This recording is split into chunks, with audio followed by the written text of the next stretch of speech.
Meron na pong niluluto daw, mga kabida, ito pong anti-Duterte forces po, para talunin lang po ito pong si Vice President Sara Duterte sa 2028 presidential elections po, mga kabida. Gagamitin daw nila, ito pong si Vice Ganda po, mga kabida, para lang po siguradong matalo po nila ito pong kasikatan po at popularity po, mga kabida, ni Vice President Sara Duterte. Yan. Natatawa lang po ako dito, kasi ang gagamitin po nila yung basang-basa na po ang pangalan, mga kabida. Eto, babasahin ko lang po, ito pong balita mula sa ang balita ngayon, mga kabida. Ang titulo po dito, Vice Ganda versus Vice Sara sa 2028. Okay. Seryosong naniniwala ang kilalang filmmaker na si Love Diaz na mahalaga ang papel ng pop culture sa darating na halalan sa 2028 at posibleng si Vice Ganda ang maging makapangyarihang puwersa laban sa tinatawag niyang Duterte Wall. Sa isang panayam, iginiit ni Diaz na dapat gamitin ang pop culture upang hadlangan ang muling pag-angat ng mga Duterte sa politika, Natatakot talaga sila, sa muling pagbabalik po ng mga Duterte sa kapangyarihan po, mga kabida, Kaya kahit ano-ano na lang po ang naisip po nila, Darating na ang bangungot, ito, tinuturing po nilang bangungot po, ito hong muling balik, o pagbabalik ng mga Duterte sa kapangyarihan po, mga kabida. 2 taon na lang. Kaya kailangan nating kumilos. Gamitin natin ang pop culture. Let's use pop culture to destroy that. Sino bang pinaka-icon sa pop culture ngayon? Vice Ganda. At maganda rin ang pananaw ni Vice. Gamitin natin. Let's use that. So yun yung pananaw at paniniwala po ni Direk Love Diaz, mga kabida, na sa pamamagitan daw ni Vice Ganda kaya po nilang talunin po ito pong si Vice President Sara Duterte, ang tanong po dito, kaya okay, kaya ni Vice Ganda na talunin po si VP Sara sa presidential election sa 2028 sa pamamagitan lang ng kanyang impluwensya at kasikatan po, honestly. Iba na po yung kasikatan ni Vice Ganda ngayon kung ikukumpara po, mga kabida, nung nakaraang mga pagkakataon po, Kasi alam naman po natin kung ano po yung ginawa po ni Vice Ganda po, mga kabida, Ang dami hong nagalit sa kanya dahil sa kanyang pagpapahiya po, kay dating Pangulong Rodrigo Roa Duterte. Ginawa po niyang katatawanan po, mga kabida, sa isang concert po niya kasama si Miss Regine. Ito pong si dating Pangulong Rodrigo Duterte. Kaya yun, nagalit yung mga fans po niya na supporters din ni Digong, mga kabida.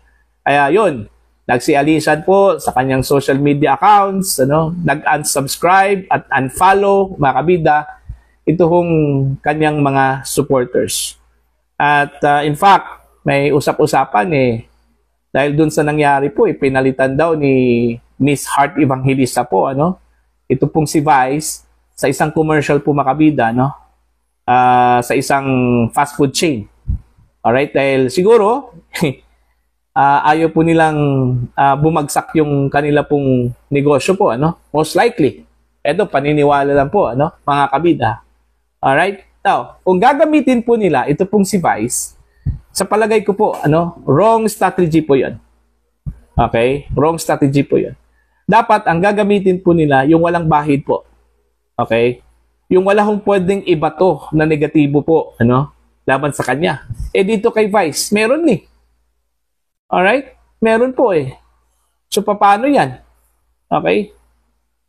Alam nyo, itong mga anti-Duterte forces ngayon, kabilang na po itong Kakampings, mga kabida, Magdalo, Anak Bayan, ano pa yung mga grupo na kabilang ho dito sa anti-Duterte forces po, mga kabida. Nag-isip na talaga ngayon ng mga paraan kung paano po nila matatalo itong si VP Sara po, ano. Kasi alam nila po mga kabida na mahirap pong kalaban, ano, sa presidential elections, ano, ito pong si Vice President Sara Duterte. Ngayon pa lang ano, 2 years from now, meron po mga surveys na lumabas, ano. Una, yung Tanjiri, pangalawa, yung WR numero.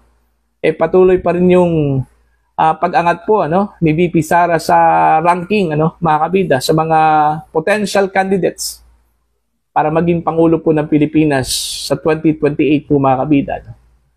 Hirap pong talunin kahit na po binabato na po, mga kabida, no, ng samot-saring issue po. Corruption, ano, at iba pa, mga kabida, pero hindi rin nagpatinag ito pong si VP Sara. Yung pagmamahal po ng mga Pilipino sa kanya, hindi ho nabawasan.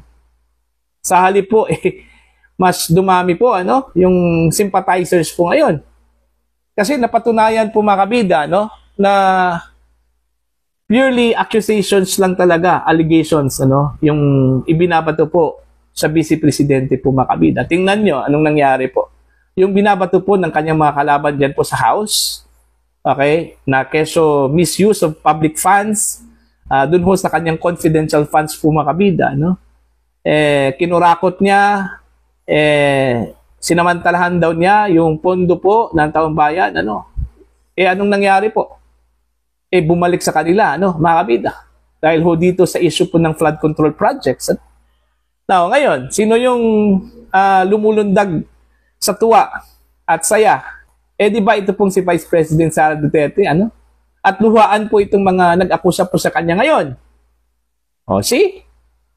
So, panatag po ang loob po ni Vice President Sara Duterte ngayon, mga kabida, na nagkaroon po ng twists, ano? Pagdating ho sa sympathy. Alright? Kasi, it goes to show kasi mga kabida na purely bintang lang talaga, no? Okay? Kahit na po sabihin po nila, kini-question po nila yung mga fictitious name, ano? May sagot naman po dyan, ano? Ang Vice Presidente, ano?